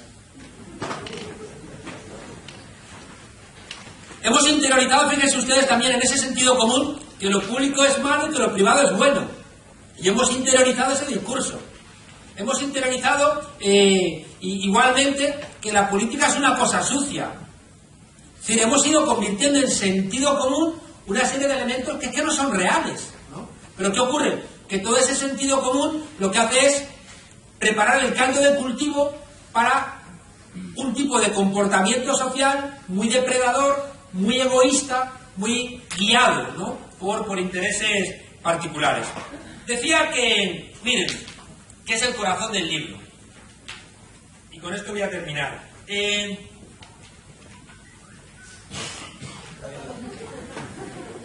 Yo también los quiero. Tenemos tres grandes peleas. Tres grandes peleas, fíjense ustedes. Y por eso nos cuesta tanto el momento político. Tenemos que pelear contra los malos. Los malos, y como les decía al comienzo, están envalentonados. Los malos tienen mucho poder. ¿Saben por qué? Primero, porque tienen mucho dinero. Tienen tanto dinero que no saben qué hacer con él. Son responsables de las burbujas especulativas. Es decir, el trasvase de dinero desde el mundo del trabajo al mundo del capital es espectacular. Y como ellos ya saben que la gente no tiene capacidad de compra, todo ese dinero que van acumulando no lo invierten en empresas productivas, sino que lo invierten en ámbitos especulativos. Y por eso generan constantemente burbujas, ¿no? Por eso es imposible cambiar nada si no frenamos ese trasvase y si no frenamos esa existencia de un dinero que va en masa a ámbitos especulativos. No vamos a poder funcionar. Los malos, fíjense ustedes, tienen los medios de comunicación. Se acaban de cargar a 3 presidentes, a 3 directores de diario, al de La Vanguardia, al del Mundo y al del País. Y anda que Pedro J no se portaba bien, ¿no? O sea, que ya no sé qué están pidiendo, ¿no? Pero ya es una radicalización del asunto, ¿no? Para que nos demos cuenta. Tienen los medios de comunicación, tienen la banca, tienen las relaciones internacionales, tienen las universidades, tienen también las universidades, tienen gente que les escribe los discursos, tienen a los jueces. Qué importante que nos demos cuenta que no vamos a tener democracia si no ganamos unos jueces decentes. Es verdad que en Madrid hemos frenado la privatización de la sanidad gracias a las mareas blancas y a jueces que han declarado que eso era ilegal. Y si los jueces hubieran declarado ilegal la privatización de la sanidad pública, igual todavía estábamos ahí RTTR. ¿Cómo nos emocionamos cuando surge un juez decente? Ustedes lo saben aquí. Bueno, cuando hay un juez decente dan ganas de llevarte a la casa a cuidarlo, ¿no? ¿Sí? No hay. Bueno, les decía que los malos tienen demasiado poder, ¿no? Tienen eso. Claro, tienen a la COE, tienen, como Lo hablamos hoy con algo, hoy sí. Quieren regresar a una España de los santos inocentes, donde haya el señorito Iván, ¿no? Esos señoritos que se caracterizan porque nunca sobran en ningún lado, ¿no? Esto lo entendía el pueblo de mi madre, ¿no? El señorito que su estar en el mundo es el que nunca ha tenido la sensación de sobrar en ningún lado. Y dices, coño, ¿cómo sois, no? Los señoritos. Entonces, acá, ¿no? Claro, ellos quieren que las mujeres sean todas la régula, ¿no? Obedientes, poco brutas, en la casa, sosteniendo la precariedad familiar, y que el marido sea Paco el Bajo, ¿no? Entregado, obediente, que se tiene que ponerse a cuatro patas para humear las perdices, para que se divierta el señorito lo haga, ¿no? Uno prefiere tener la pericia en el arte de hacer nudos del Azarías, ¿no? Pero eso es otra discusión.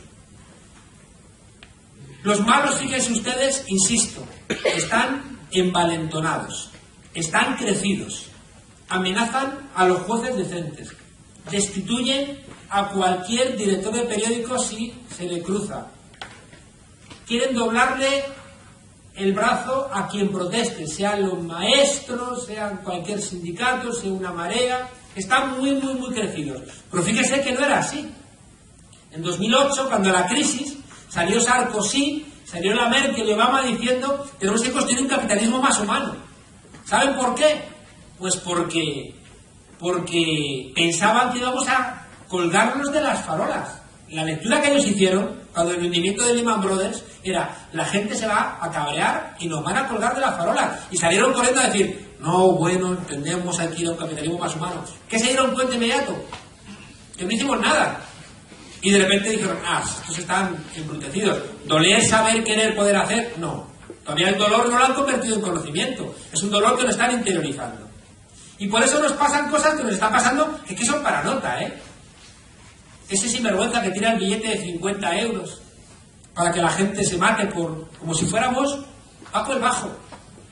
Ese tipo que estas navidades sinvergüenzas en una empresa que con la cesta de Navidad sortean un puesto de trabajo. Vuestros muertos. Esa gente que al tipo que piden dinero para las autopistas dicen que nos vayamos a trabajar a Laponia.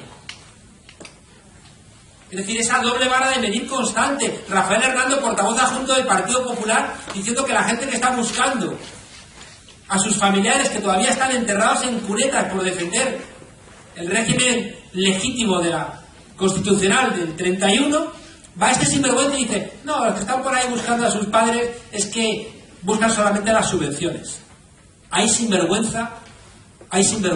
Si nosotros dijéramos lo mismo de la Asociación de Víctimas del Terrorismo, ¿cómo caerían, no? Brutalmente contra nosotros.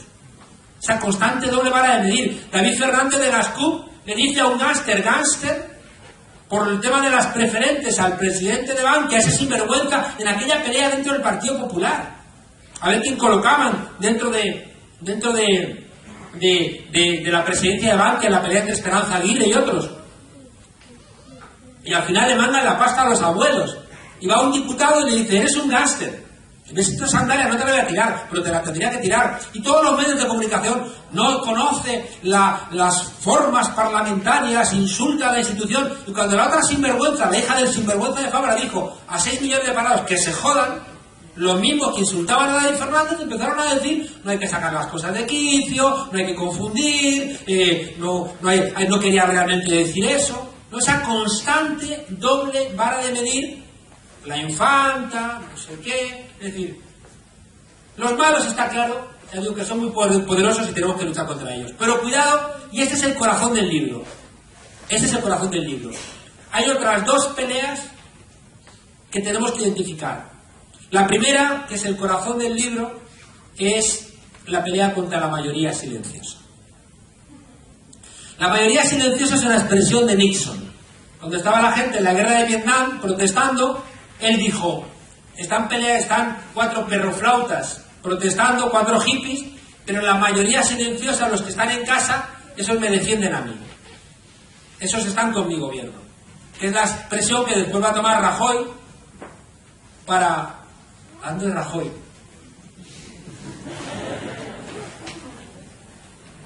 que me acabo de acordar que... ¿Cómo son? ¿No? Yo casi todos los sitios... Hoy hubiera dicho aquí y he dicho, estoy muy contento, como diría Trillo, de estar aquí en Menorca, ¿no?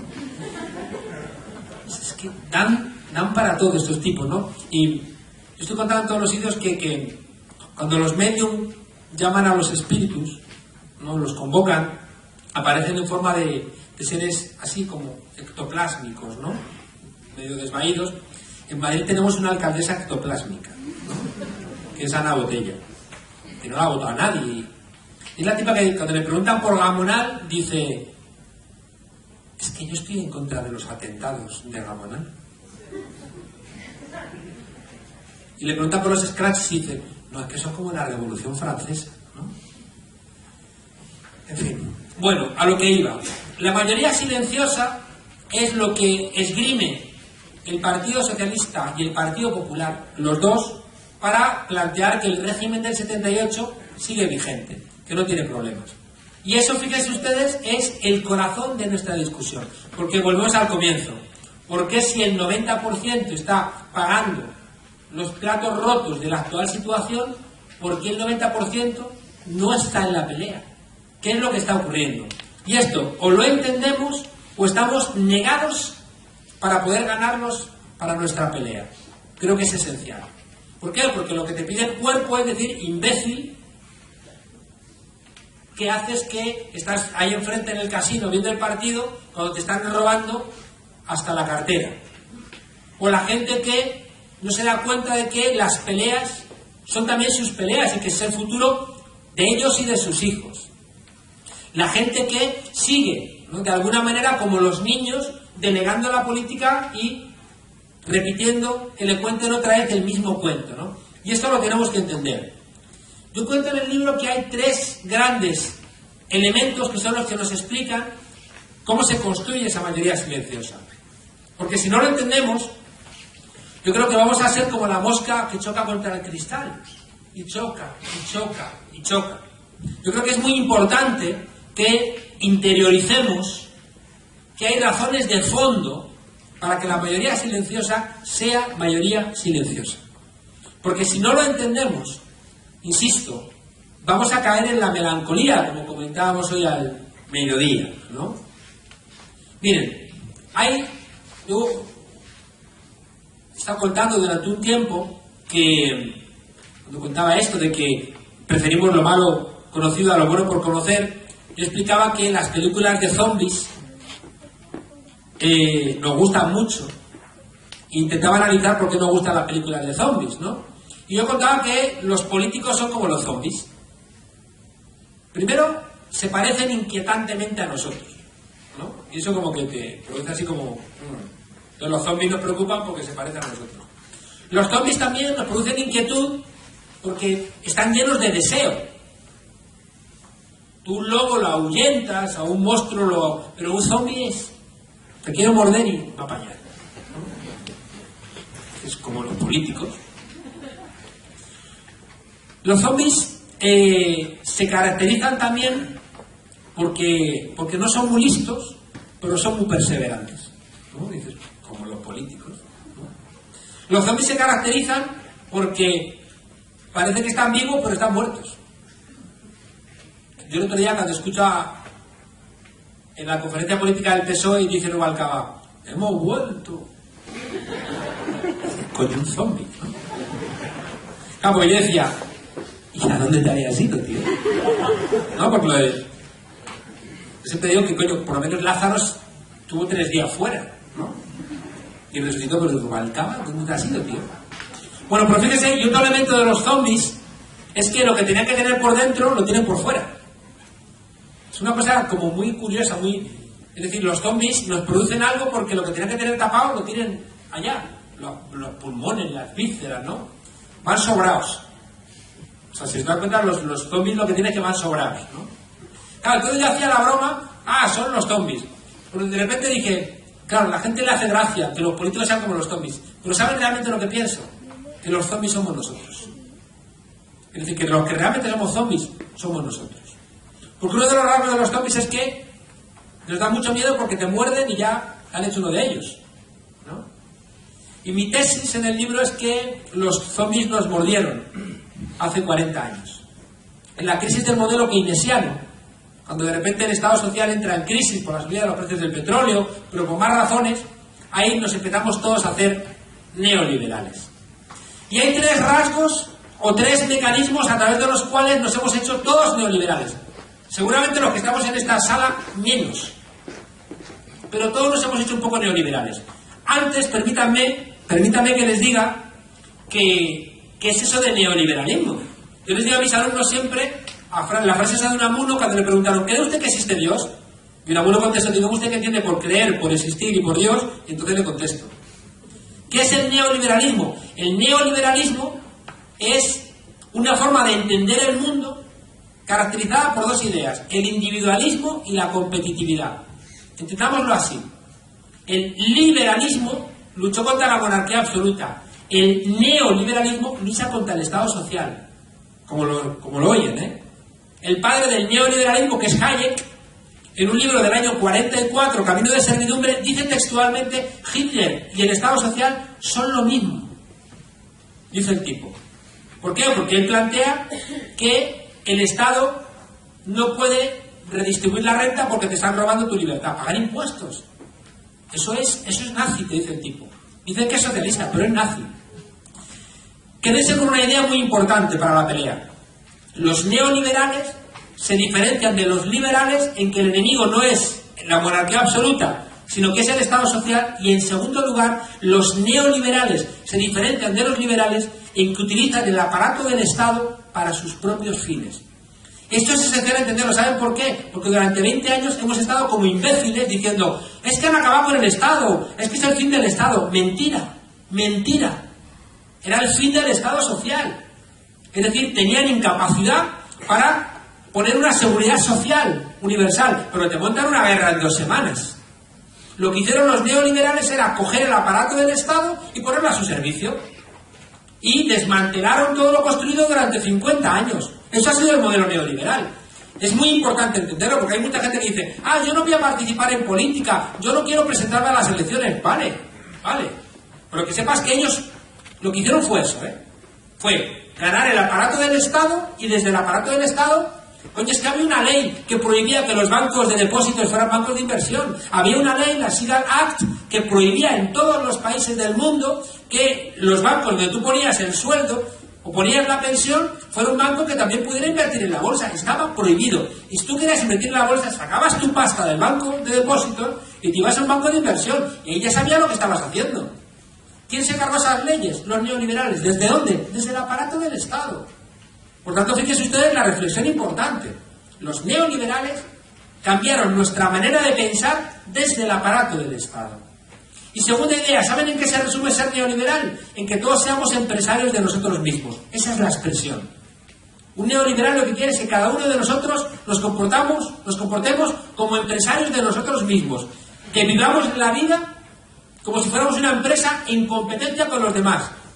Y por tanto sobra cualquier tipo de elemento cooperativo, sino que hay que pensar en términos individuales. Esto es una lucha de todos contra todos. Los trabajadores competimos entre nosotros, tenemos que formarnos a nosotros mismos, tenemos que invertir en nosotros mismos. Todo un discurso, ya digo, de convertirnos en, ya digo, empresarios. Pero voy terminando, que ya estoy hablando de más hoy. Les he dicho que nos mordieron de 3 maneras los zombies. Primero, nos mordieron mercantilizando el mundo. Esto es súper importante entenderlo. Déjenme que les lea una cosa.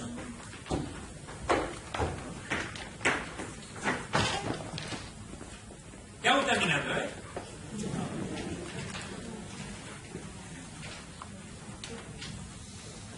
A ver dónde lo tengo.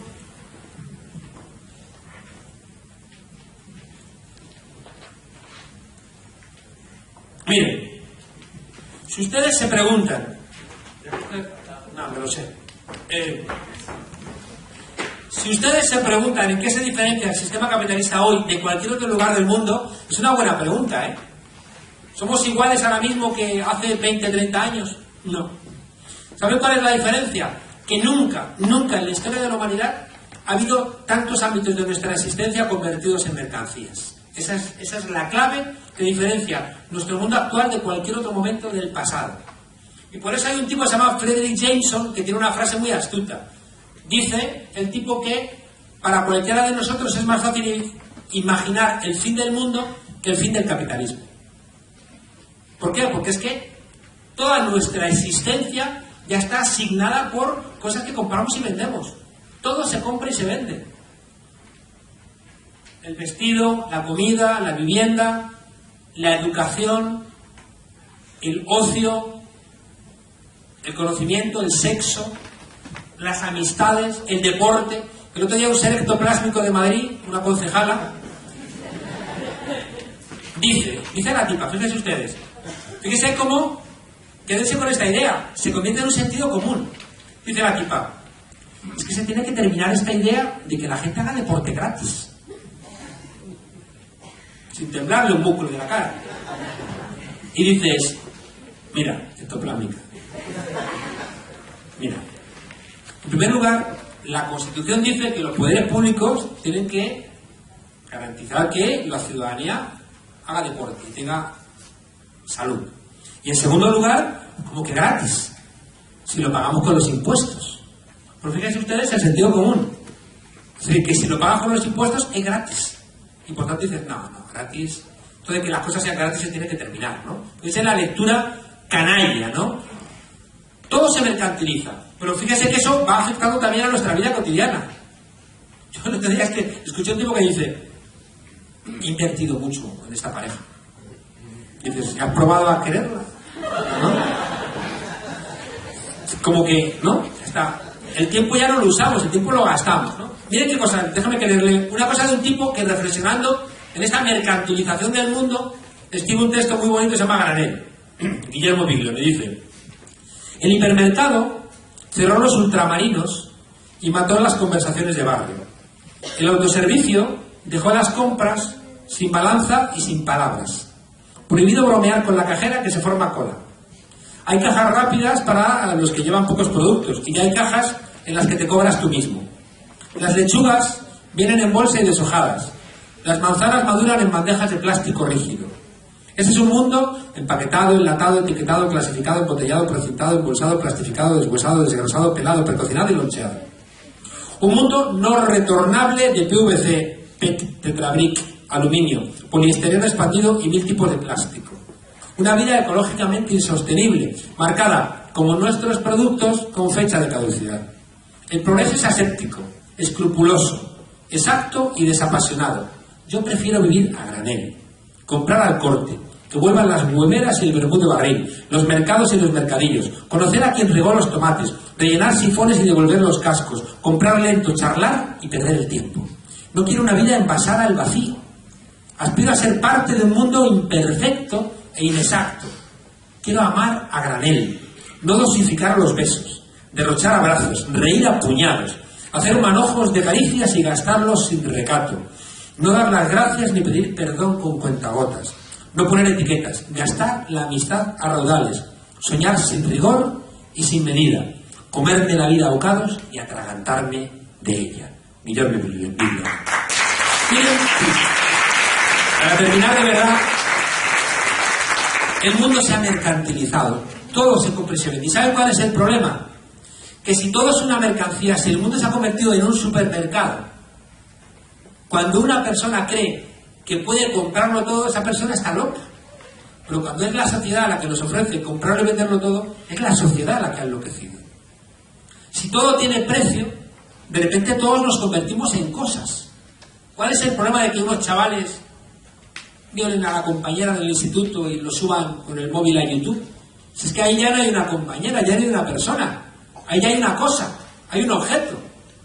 En un mundo mercantilizado, si tú no tienes cosas, eres un fracasado. En un mundo mercantilizado donde todo se compra y todo se vende, cuando tú te sales de esa lógica, eres raro. Si de repente te sales del mundo de la mercancía, coño, estás haciendo cosas que van contra el corazón del sistema. Y de repente vas a decir, no, ¿cómo que tú sacas energía gratis? ¿Cómo que vas a poner tu panel prohibido? Crowdfunding, dice, no, esto que se financien ellos, no, ¿cómo van a hacer esto? Es decir, que el sistema también le da miedo ¿no?, que busquemos fórmulas para escaparnos de esta mercantilización de todos los ámbitos de la existencia. ¿Y saben cuál es el problema? Y esto es una idea central, que si el mundo es una mercancía y nosotros somos una mercancía, o comes o eres comido, y eso nos da miedo. El que está dispuesto a comer está envalentonado, pero los que no queremos que nos coman, pero no queremos comer a los demás, estamos perplejos. Y ahí aparece uno de los rasgos centrales, el miedo. La gente tiene miedo. Miedo a comer y miedo sobre todo a que te coman. Y de repente, fíjense ustedes, en este riesgo de la vida, en vez de encontrar la posibilidad de pensar en términos de ayuda mutua, lo que te sale es la amígdala, te sale lo que se activa cuando ves un león, que es la autodefensa. Y eso también lo que explica ya aquí en la mercantilización del mundo, explica que las posturas conservadoras, reaccionarias de la derecha tengan más espacio de comprensión que las posturas de construcción de la solidaridad tradicionalmente de la gente progresista. Si tenemos miedo, quien va a tener más éxito social es el que te gestiona el miedo. Y eso es así de clarito. Si tenemos miedo, el que te gestiona el miedo va a tener más éxito que el que te dice, no tengas miedo. Segundo elemento que nos mordieron los zombies, la precarización laboral. Es decir, el mundo laboral, que es el que nos permite ser ciudadanas y ciudadanos, se ha precarizado. Es que hace nada ser mileurista era un insulto. Y hoy la gente tiene que firmar para ser mileurista, ¿no? ¿Qué ocurre? Que cualquier pequeñito error te lleva otra vez a la casilla de salida. Y encima, fíjense ustedes, estamos interiorizando que si no tenemos trabajo es culpa nuestra. Y nos deprimimos y interiorizamos la culpa. En Estados Unidos no hay pobres, hay losers, perdedores. Porque tú interiorizas, que no tienes trabajo, haber estudiado chino mandarín en internet a las 5 de la madrugada. Idiota. ¿No lo has hecho? Pues te jodes. Entonces, fíjense ustedes esa interiorización de que no tener un puesto de trabajo digno es tu culpa. Fíjese, si funciona como un sentido común que te dicen estas ectoplásmicas, vicepresidenta te dice, no, así se fuera es una aventurilla. O sea, los que tenemos exiliados económicos, ¡anda aventura! ¡Qué risa! Indiana Jones. ¿Cómo nos lo pasamos, no? Fíjese que esta interiorización de la precarización laboral lleva a los extremos de que hay gente que se opera para ser más empleable. Esa es la locura. Si uno lo piensa en términos fríos, dices, ¿qué? O sea, que me estoy metiendo al quirófano para que me exploten. Y estudias una carrera, y 2, y un máster, y pagas pasta, y pagas para que te exploten. ¿Por qué? Porque en este mundo mercantilizado, en este mundo de la precarización laboral, peor que estar explotado es que no te exploten. Es decir, que hemos construido un tipo de sociedad donde no estar explotado es ser un subsahariano. Ya donde puedes tirarte en la valla porque es que te da igual, porque ya estás muerto. Y como ya estás muerto, te da lo mismo. Por tanto, fíjense ustedes, nos hemos hecho neoliberales, en segundo lugar, por el miedo que también nos da la precarización laboral. Que tragamos con todo porque estamos acongojados. Otra vez el miedo. Y otra vez quien gestiona el miedo es la derecha. Primero los de aquí. Los inmigrantes que quieren quitar tu trabajo de esclavo. Estos izquierdistas de no sé qué. Estos pedoflautas. Estos que... Y de repente, fíjense, ellos gestionando el miedo de un mundo mercantilizado y gestionando el miedo de un mundo de la precarización laboral. Y el tercer espacio que nos mordieron los zombies es que sin darnos cuenta hemos construido sociedades muy desconectadas. Qué curioso. Supuestamente vivimos en la conexión de Internet y en cambio estamos radicalmente desconectados. No sabemos quiénes son los vecinos, no sabemos de dónde vienen las cosas que consumimos. Podemos consumir cosas sin enterarnos. Ahora nos enteramos si nos tomamos una Coca-Cola. Cuidado, que estás ayudando a unos sinvergüenzas que tienen beneficios pero expulsan a gente. Si tuviéramos la conexión, las causalidades de estas cosas, diríamos, yo no me puedo tomar una Coca-Cola, soy un sinvergüenza si me tomo una Coca-Cola. Pero igual ocurre con las basuras que generamos, igual ocurre con la energía que gastamos, igual ocurre con muchas cosas, nos hemos desconectado. Y y ahí somos todos rehenes y todos estamos llenos de contradicciones al respecto. Y de repente, fíjense ustedes, esa desconexión, porque vivimos en ciudades, hace que la gente se sienta profundamente sola. la calle desaparezca como lugar de encuentro, como lugar de juegos. De repente no ayudas al vecino porque también tecnológicamente el vecino se hace autosuficiente. Tienes los mundos virtuales en tu casa y por tanto no necesitas encontrarte fuera con la gente. ¿Y saben qué ocurre? Que cuando nos desconectamos tenemos también miedo. Las personas desconectadas tienen miedo porque estamos acostumbrados a no estar solos. Y por eso ese consumo radical de ansiolíticos, antidepresivos, alcoholes, drogas, etcétera, etcétera, etcétera. La conclusión, fíjense ustedes qué panorama, ¿no?, de mundo, donde desapareció un mundo, está llegando otro y entre medias estamos construyendo un mundo muy individual con un sentido común súper conservador, guiado por la mercantilización del mundo, la precarización laboral y la desconexión. Claro, pues ganan los malos. Ganan los malos porque además, como los malos están ahí, y quedaría la tercera gran pelea, que es, bueno, ¿y qué estamos haciendo la gente? Por eso lo vamos a dejar para el debate, ¿no? ¿Qué está haciendo el Frente Judaico de Liberación y el Frente de Liberación Judaica, ¿no?, para solventar ese tipo de problemas? Yo digo, y es una cosa que atraviesa el libro, yo soy un pesimista esperanzado. Pesimista por todo esto. Por todo esto. Porque es que cuando hablamos decimos, es que es muy complicadito, es que es muy difícil. Y si no hacemos un análisis pesimista, coño, estamos condenados a ser la mosquita contra el cristal, de tener mucha prisa. Pero también soy esperanzado por tres razones. Primero, somos esperanzados, fíjense ustedes, porque la dignidad y la decencia tienen la misma raíz, que es DEC. DEC es aquello que tú tienes, que te pertenece a ti, y es tu diálogo con tu propia finitud. Es el diálogo que tiene cada ser humano con su propia irreemplazabilidad. Nunca lo había dicho en mi vida. Es decir, con tu condición de ser irreemplazable, ¿no? Es decir, todos tenemos fecha de caducidad y por tanto nadie nos va a poder sustituir, y por eso somos seres de dignidad, porque no somos sustituibles. Bueno, pues la dignidad y la decencia que tiene la raíz indoeuropea DEC hace referencia a ese diálogo que tiene cada cual con el lugar que le corresponde, sabiendo, como homo sapiens que somos seres finitos. Y es eso que cuando tú lo desarrollas, no te lo pueden quitar ni en un campo de concentración.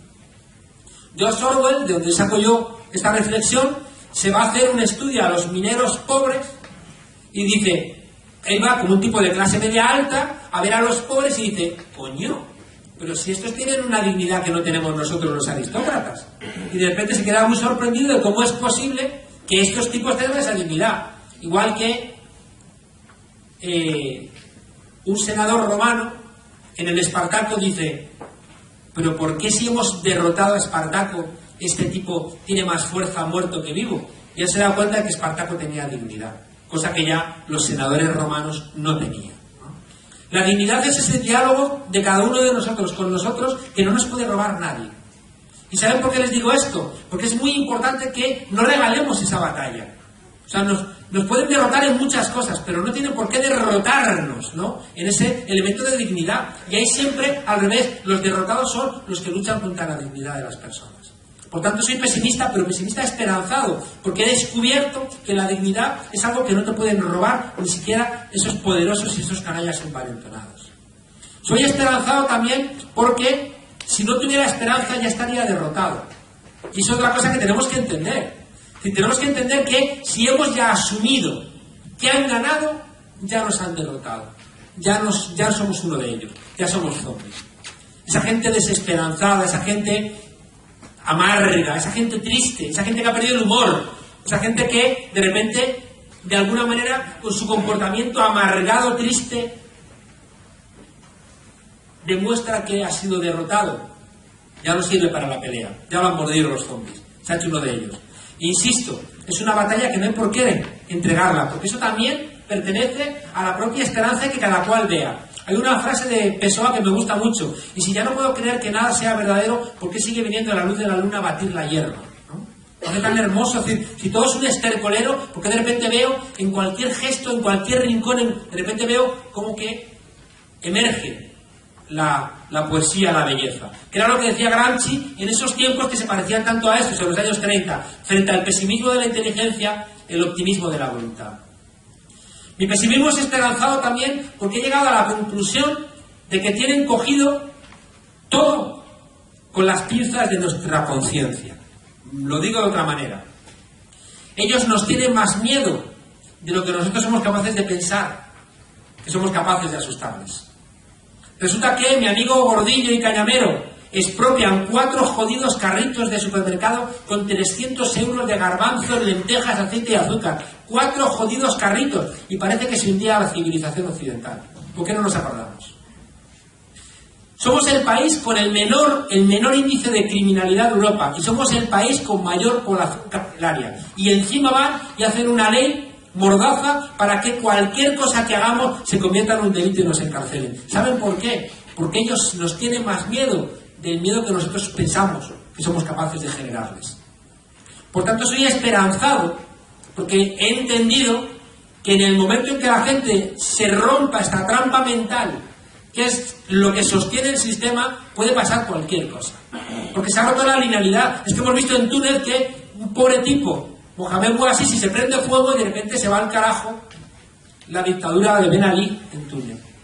Aquí no sabemos qué puede ocurrir, pero si somos conscientes de que esto está cogiendo con pincitas, y por eso el miedo que ellos tienen, y por eso tanta represión, y por eso no dejan respirar en los medios de comunicación, por eso están haciendo este cierre. Pero incluso contra todo eso, resulta que ahí está Gamonal. Y Gamonal dice, no te creo, y aguantan. Y el alcalde dice, no, ya no voy a hacerlo, que no te creemos. Y en Madrid la Marea Blanca, no, vamos a hacerlo, que no te creemos. Y la Marea Blanca gana también su pelea. Y en Madrid, la alcaldesa ectoplásmica intenta aguantar la huelga de los trabajadores de la limpieza, porque como nos llegaba ya la mierda hasta el cuello, pasamos de ser la capital olímpica de Madrid, del mundo a la capital olímpica de la mierda, ¿no? Entonces, la tipa aguantando la huelga, a ver si las madrileñas y los madrileños decíamos, coño, terminad la huelga. Pero la gente no hizo eso. La gente dijo, tienen razón los trabajadores y las trabajadoras de la limpieza. Y aguantamos con la mierda. Y aguantamos. Y al final tuvieron que ceder, porque cuando de repente nos encontramos, y a mí me emocionó un tipo que nunca había estado militando en ningún partido, nunca había estado sindicado, y dice, la huelga ha sido muy dura, ha habido momentos terribles, momentos hermosos, pero he sacado una conclusión de la huelga. Es que este tipo que curra aquí conmigo, no solamente es el tipo que curra conmigo, sino que también es mi compañero. Y dices, ups. Elementos de conciencia, doler, saber, querer, poder y hacer, ¿no? Veo que la lucha que tienen aquí, ¿no?, los maestros, como de repente hay un elemento que sirve como detonante, ¿no?, para que la gente diga, ¿y esto es por qué hacen esto?, ¿no? Y de repente, fíjense ustedes, esas peleas son peleas que vamos ganando espacios y donde ellos van perdiendo elementos de conciencia. Y la conclusión de todo esto es que, fíjense ustedes, la idea central para cambiar las cosas es que tenemos que ayudar a la gente a desaprender. Aquella pintada que yo vi una vez en Buenos Aires, no sabía que era imposible, fue y lo hizo. Esa mayoría silenciosa que tenemos que ganar para nuestra pelea, porque también son sujetos del dolor que se está construyendo, esa gente tenemos que ver cómo les contamos las cosas para que se den cuenta de que están en manos de sinvergüenzas. Es verdad que va a haber un 10% que son parte de los malos. Hay gente que va a ser chunga, ¿no? Pero el 90% no. Y forma parte de ese 90% de gente en la que tenemos que confiar para ganarlo, para la lucha de la emancipación. Porque es verdad que ahora están en manos de los zombies, pero también son sujetos que están viendo en su familia, en sus hijos, en sus nietos, en ellos mismos, cómo están pagando el precio de la tremenda crisis. Por tanto, ya les digo, desaprender para reaprender de otra manera. Por eso escribo este libro, por eso vengo aquí, por eso estamos haciendo toda una tarea, ¿no?, para romper con esas verdades. Vamos a discutir con ellos y no nos aguantan un asalto. Discutimos con los seres ectoplásmicos en televisión y no aguantan un asalto, porque todo está sujeto solamente con las pinzas de la mentira de que no hay alternativa. Pero cuando los confrontas, se quedan absolutamente hundidos. Y por eso yo siempre termino con las mismas historias, con las dos historias con las que termino siempre. Una es, coño, no se carguen ustedes individualmente toda la responsabilidad, porque entonces se van a agotar. Yo creo que un socialismo triste es un triste socialismo. Una democracia triste es una triste democracia, ¿no? Yo creo que tenemos que volver a divertirnos. Tenemos que salir de las pasiones tristes y tenemos otra vez que emocionarnos. ¿Por qué no nos vamos a emocionar? Si somos, como dicen en América Latina, somos mayoría, somos alegría. ¿no? Porque les tenemos que entregar también la tristeza. Yo me niego, ¿no?, a entregarles la tristeza. Y por eso cuento el cuento de Betiño, que conté en aquel momento y que siempre lo cuento. El bosque arde, los animales huyen, despavoridos todos. El león, el rinoceronte, el hipopótamo, la jirafa, y de repente el pequeño colibrí se para, va al río, coge una gotita de agua con su pico, y los demás animales son todos del PP, del UPyD, de Unión Mayor. Y dice: ¿a dónde vas? ¿Qué? ¿Que vas a apagar el fuego tú solo? Y el colibrí dice: yo voy a hacer mi parte, ¿no? Primera lección: hagamos cada cual nuestra parte.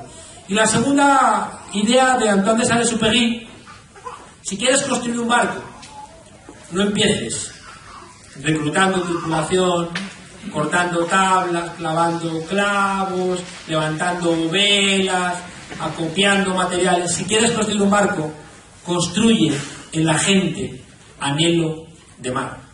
Y ojalá yo les haya sembrado un poquitín de anhelo de mar esta noche. Gracias.